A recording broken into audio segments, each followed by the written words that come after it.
Good morning, everyone. I hope everyone's doing great on this glorious, glorious Saturday morning after the new moon. We got new starts going on, all of those fun things. My name's Brandon. As some of you know, I'm here with ExpeditiousFool.com. We put mindfulness in motion, and this is our morning motivation. And today, the message that I'm going to be delivering is about if you're looking for God, right? So, if you're looking for God, where is he? A lot of people get in this trap, this cycle, right? Especially when they start doing spiritual work, and they get into this trap where they start looking at the bad things, the mean things, the evil things, the things in life, right? And they're like, well, why isn't there more good? Why don't people do more good? Where is God? Why would a God allow this suffering? Why would a God allow this pain? Why would a God allow this, etc., right? But here's the thing. We were made as tools for God, okay? I'll explain. On this planet, not that we're above the animals or the nature, plants, etc. That's not how it works. It's not that we're above them. It's we have a different function, okay? Everything else on this planet functions for the growth of this planet, functions for the ecosystem of this planet, right? Why aren't we? And by that, I mean their every action does that. It works for the betterment of this planet, for the growth of this planet, every other species except ours right now. Because our job, we have consciousness. We have a next step up, a next sensory level up from other things on the planet. It's because our job is to be the tools for God on this planet. That's what we're here for. You want to know why your life is unfulfilled? It's because you live a job to work, raise more workers, and die right now. Your purpose as a human on this planet is to do God's work, do God's will through you, meaning help the world, help others.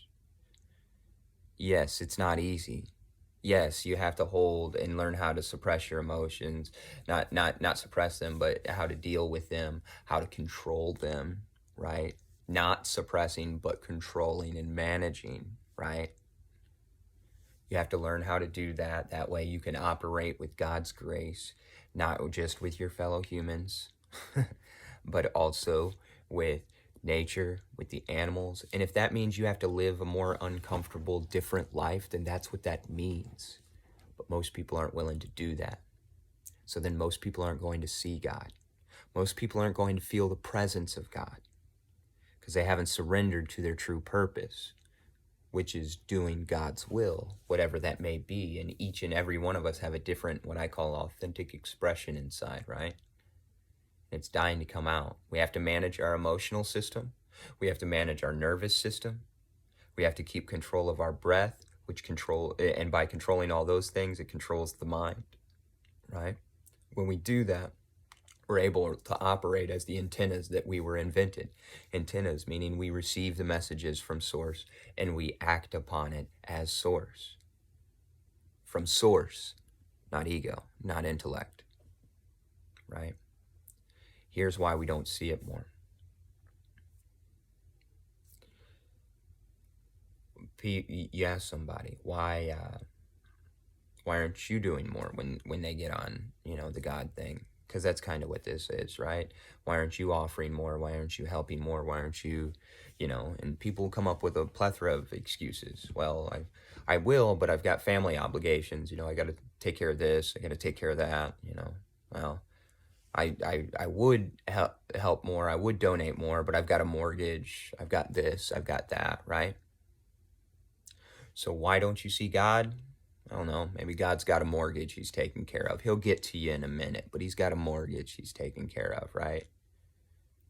He's got a nice car payment that he's really working on. So as soon as he gets caught up on that car payment and that mortgage, maybe maybe you'll be able to help out the world, right? Car payment doesn't matter. Your house doesn't matter. Your comforts don't matter, folks. The work you do matters. If you're wondering where God is, so am I. No, I don't wonder. It's right here. It's present in every action you do if you choose it to be. And that's the only way that we can create the promised land in our lives, is by choosing to be the presence of God in this world. That's the challenge I offer to each and every one of you today, most days. All of my sessions, everything, it's all about how to develop grace. Grace, that way you can be that ever-presence in this universe.